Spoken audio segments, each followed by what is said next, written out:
त्रिशुली नदीमा बढ्दै गएको प्रदूषण र अवैध रूपमा जथाभावी गरिएको नदीजन्य वस्तुको उत्खनन तत्काल बन्द गर्न जिल्ला विकास समिति धादिङले आग्रह गरेको छ। त्रिशुली नदीमा दैनिक अवैध रूपमा गरिएको नदीजन्य वस्तुको उत्खननका कारण वातावरणमा समेत प्रतिकूल प्रभाव पर्ने भन्दै सोको नियन्त्रणका लागि जिल्ला विकास समिति धादिङले सम्बन्धित सबै सरकारवालाहरूलाई आग्रह गरेको हो। जिल्ला विकास समितिले अनुमति दिएका स्थान बाहेक अन्य स्थानहरूमा ढुङ्गा, गिटी र बालुवा निकाल्न नपाइने बताउँदै नदी र खोलामा भने मेसिनको प्रयोग गरी नदीजन्य वस्तु उत्खनन गर्न कसैलाई पनि अनुमति नदिएको धादिङका स्थानीय विकास अधिकारी जीवलाल भुसालले बताउनु भयो। समितिले नदीजन्य पदार्थको ठेक्का लगाउने क्रममा अब विशेष गरेर त्रिशुली नदीबाट एक्सकाभेटर, डोजर र हेभी इक्विपमेन्टहरू प्रयोग गर्न नपाउने गरी व्यवस्था गरेको छ। हाम्रो चाहिँ ठेक्का सम्झौता पनि त्यो भएको छ।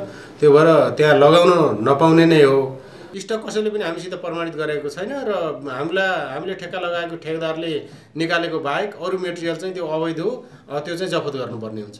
यसरी जथाभावी नदीजन्य वस्तुको उत्खननका कारण वातावरणमा समेत नराम्ररी प्रभाव पर्ने भन्दै तोकिएको स्थानभन्दा अन्यत्र स्थानहरूबाट उत्खनन गरिएको र मापदण्ड पूरा नगरी सञ्चालन गरेका उद्योगहरूले निकालिएका सबै सामान समेत जफत गरिने स्थानीय विकास अधिकारी भूषालले जानकारी दिनुभयो। स्थानीय प्रशासनको बेवास्ताका कारण लामो समयदेखि बन्द भएको नदीजन्य वस्तुको उत्खनन पुनः सुरु भएको थियो। सरकारले नदी र खोलामा मेसिनको प्रयोग गरेर नदीजन्य वस्तु ढुङ्गा, गिटी र बालुवा उत्खनन गर्न रोक लगाएको भए पनि धादिङका खोला र नदीहरूमा भने खुलेआम मेसिनको प्रयोग गरी नदीजन्य वस्तुको उत्खनन गर्दा समेत स्थानीय प्रशासन मौन बसेको आरोप धादिङका स्थानीयहरूको छ। नदी र खोलामा बन्द भएको नदीजन्य वस्तुको उत्खनन पुनः सञ्चालन हुनुमा स्थानीय प्रशासनको समेत मिले महत्व रहेको आरोप धादिङका स्थानीयहरूले लगाएका छन्।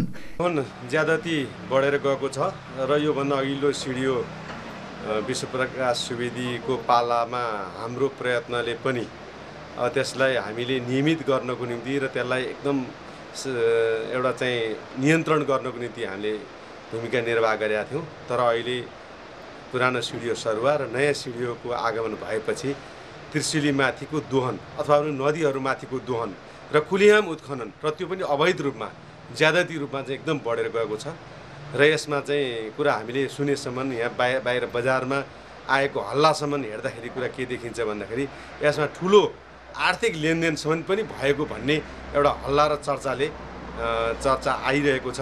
यसै क्रममा त्रिशुली नदीको अस्तित्व नै सङ्कटमा पर्ने गरी भइरहेको नदीजन्य वस्तुको अवैध उत्खनन गर्नेलाई कानुनी कारबाहीको माग समेत धादिङका स्थानीयहरूले गरेका छन्। खोला र नदीमा हुने प्राकृतिक सम्पदा माथिको दोहन रोक्न जिल्ला प्रशासन कार्यालय धादिङमा आग्रह गर्दा समेत बेवास्ता गरेको बताइएको छ।